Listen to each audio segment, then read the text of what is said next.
Welcome to the Clapper Racing YouTube channel. Just got back into town, doing some race car stuff.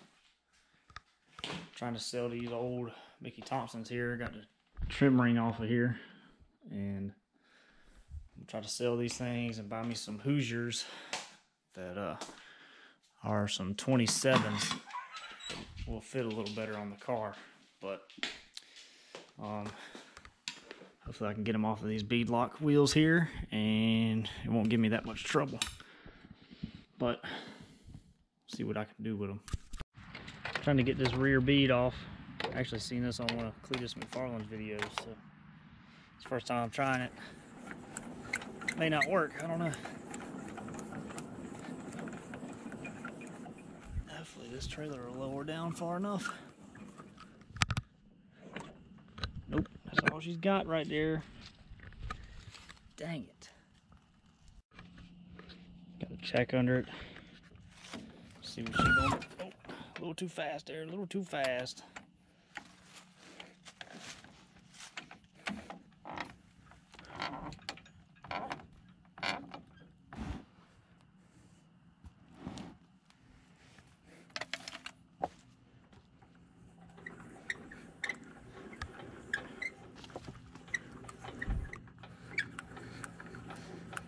That'll go down far enough. Well, the trailer tongue was a fail, so now I'm trying to press. And it is still being a fail. I don't know what in the world's going on.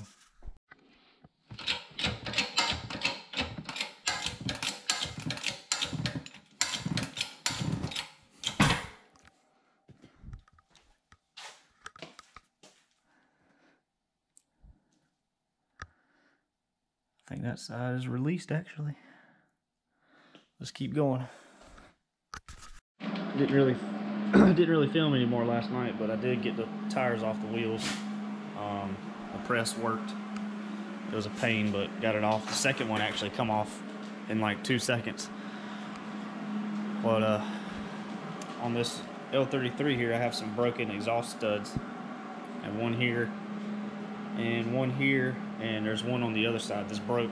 So I'm gonna try to weld this nut to the stud here and use my trusty Hobart. Hopefully I can get it to grab, weld it in there, and spin it out. We're gonna try it, see what happens.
The tops of these Allen head bolts for the lifter plate, because this engine used to have a fast on it, the one in my car. And I got to weld some nuts to these because all these are seized in there and these tops are stripped out. So I need to weld some nuts on here and get all these bolts out too.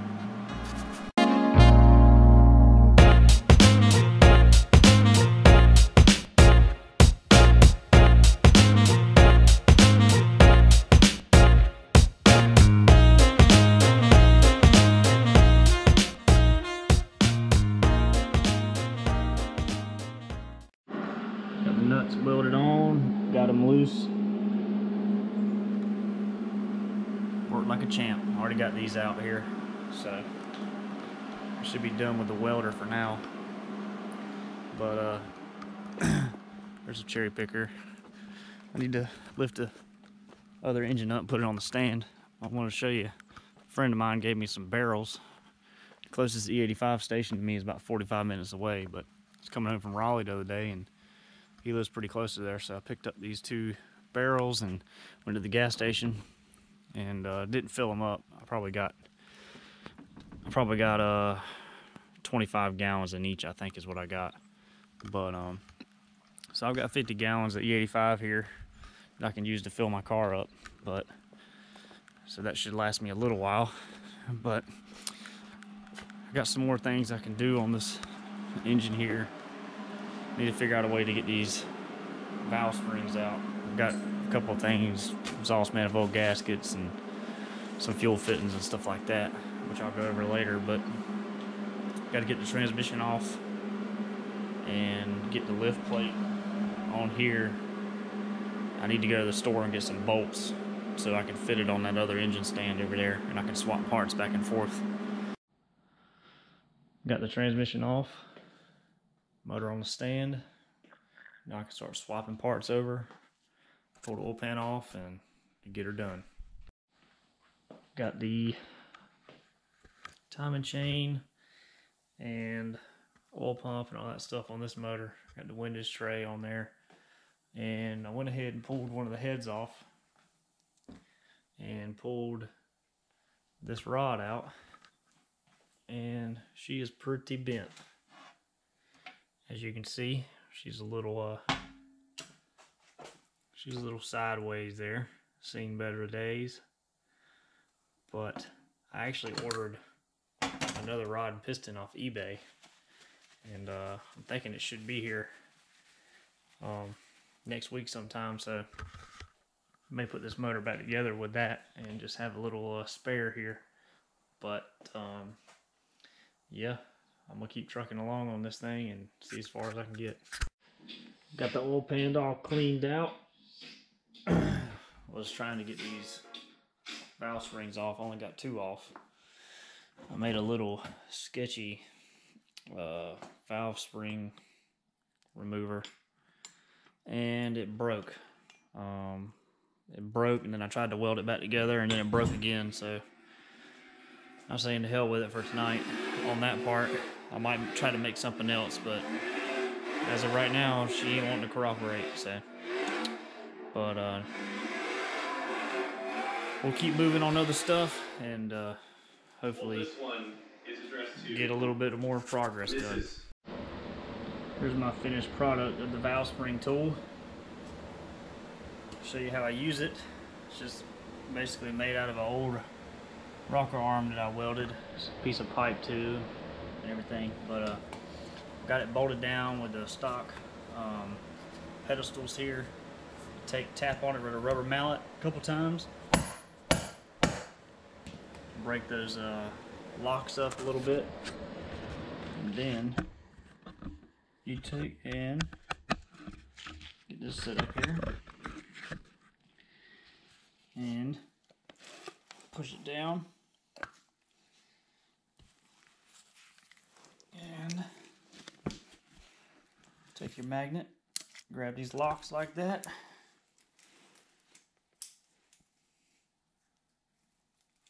put them in a bag, and then you pull this tool back off.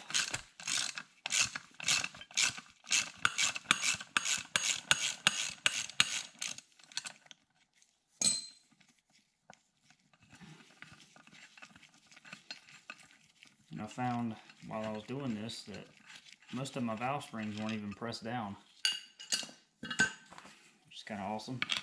But you remove the valve spring, valve seal, kind of pry it off a little bit. Valve seal's off, and then your spring seat here.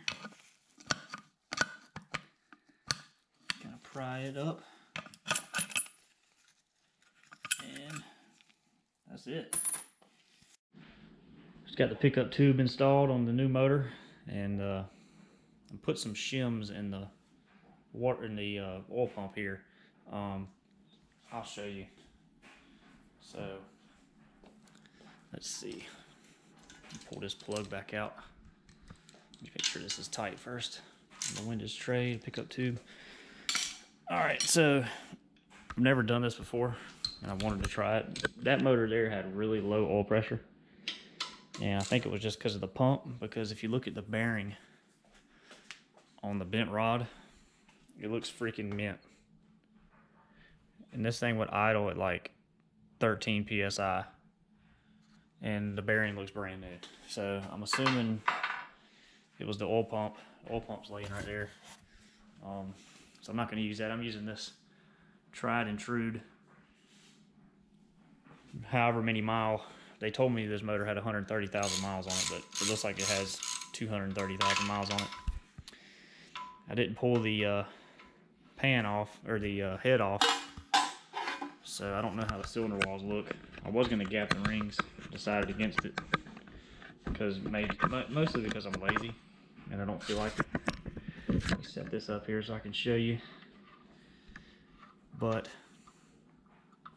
so I've got these little washers in here, as you can see. I've got them laid down in the plug, and they're both in here. But I've got them in there pressing against this spring, and it's supposed to provide a little bit more pressure and holding the relief valve closed a little bit longer. But let me see if I can get them out. I'll show you.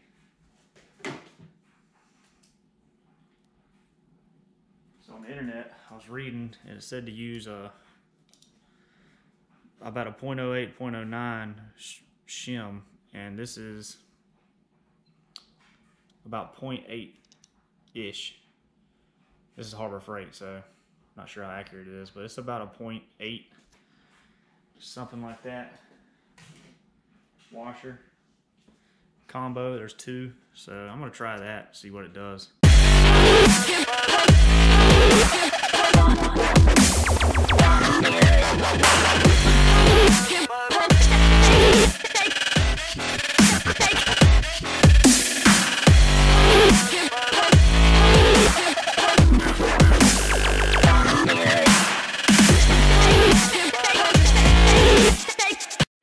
Got the manifolds on, got the new balancer on, timing cover, and all that. I'm gonna put the plugs in. These are rx7 EFs, and I usually gap them pretty close to what they are out the box. 0.028 to 032, something like that. Gonna do a little bit of pressure washing in the engine bay here, and I'm gonna pressure wash this motor. Got my little Greenworks pressure washer and some degreaser. I'm gonna go to town and get some of this gunk off of here from the old motor.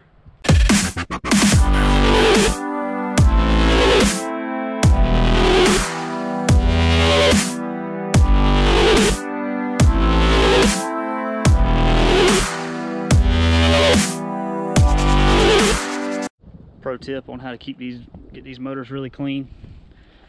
On an aluminum block, you can't let it sit too long, but easy off oven cleaner. And I use some Simple Green, and I go over it with a SOS pad here. Get all this off, this grime and nastiness, and it'll make it look like brand new. That's your pro tip. Got the motor cleaned up and the water pump bolted on. Looks pretty good. Good enough for me. Good enough for what it's going in.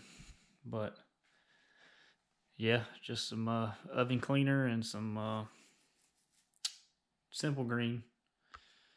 Does wonders for these old junkyard motors.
pretty much all the way assembled. Got the valve springs in, coils on, manifolds on. Got the turbo on, the hot side. All of this is ready to go in the car for the most part. Put the transmission, clutch, and all that on. So, I'm gonna try tomorrow, if it's not raining, to get this thing in the car again and maybe start it up. I don't know if I'll get that far, but I'm gonna try to. We'll see what happens. But I'll probably end it off here and make another video for the install and the startup and go from there. But appreciate you guys watching, and we'll see you later.